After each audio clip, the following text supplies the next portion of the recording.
Shalom sahabat pendidikan Kristen, berjumpa kembali dengan video dari channel YouTube ini.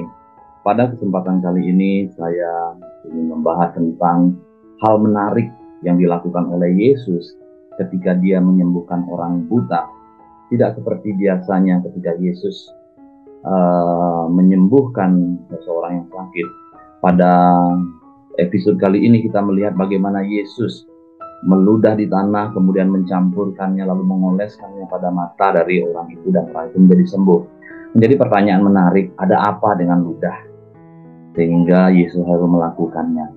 Sahabat pendidikan Kristen, segera setelah Yesus meninggalkan bait suci di Yerusalem, dia bertemu dengan seorang pria yang buta sejak lahir. Murid-muridnya bertanya kepadanya, "Rabi, siapa yang berdosa?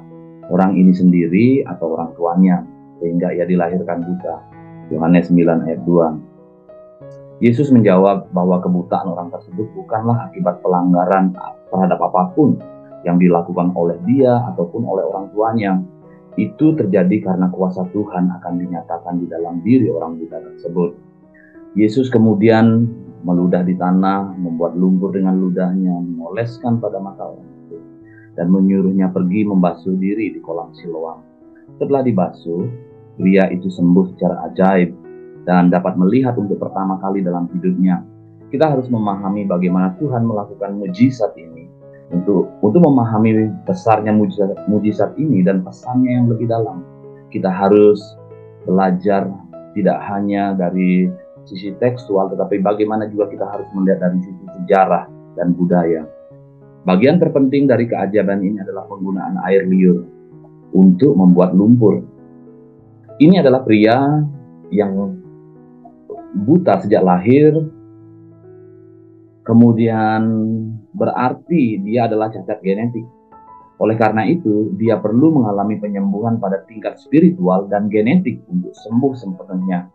Jika Anda pernah melakukan tes DNA, maka Anda tahu bahwa salah satu cara untuk mendapatkan hasil tes DNA itu adalah melalui air liur.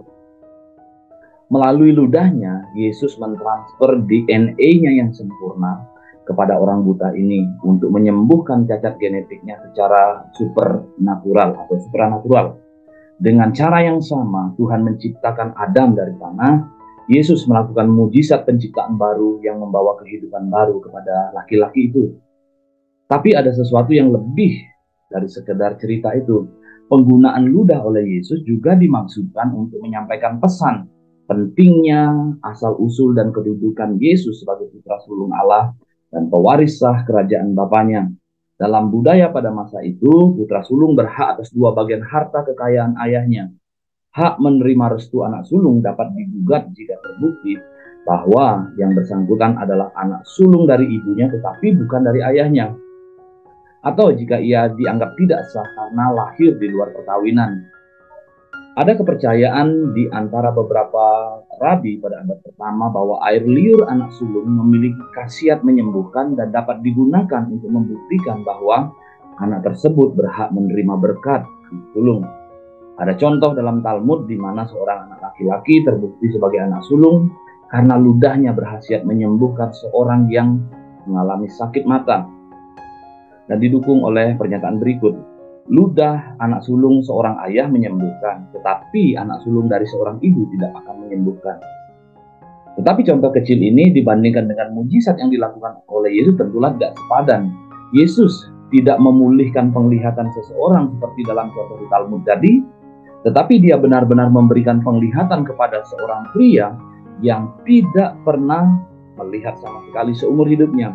Mujizat semacam ini tidak pernah terdengar dan belum pernah terjadi sebelumnya. Ini adalah penggenapan nubuatan dari Yesaya 35 ayat 4 sampai dengan 5. Lihatlah Allahmu, dia akan menyelamatkanmu, maka mata orang buta akan terbuka. Ada orang yang mempertanyakan asal-usul Yesus dan menuduh dia sebagai anak haram. Banyak yang meragukan siapa ayah sejatinya. Yesus sendiri menyiratkan dalam pengajarannya bahwa ia tidak memiliki ayah manusia, tetapi Bapa surgawi. Yesus berkata dia adalah dia yang datang diutus oleh Bapa. Penyembuh ajaib dari orang yang buta sejak lahir ini seharusnya membuktikan klaim bahwa Yesus itu adalah anak Allah. Karena hanya air liur anak sulung Bapa yang dapat menyembuhkan secara supranatural dengan cara yang ajaib. Sayangnya, banyak pemimpin Yudea menolak tanda ini. Ironisnya, orang yang lahir buta dapat melihat, tetapi mereka yang mengaku memiliki pengetahuan yang dalam tentang kitab suci justru buta secara rohani. Menyembuhkan mata pria ini menunjukkan bahwa Yesus adalah Mesias yang dijanjikan, putra sulung tunggal Bapa kita yang di sorga. Itu juga mengungkapkan belas kasihan, kebaikan, dan kuasa Tuhan yang luar biasa. Tidak ada yang mustahil bagi Tuhan. Bahkan penyakit bawaan pun dapat disembuhkan. Sebab dia memang benar-benar tabib agung, tabib yang ajaib.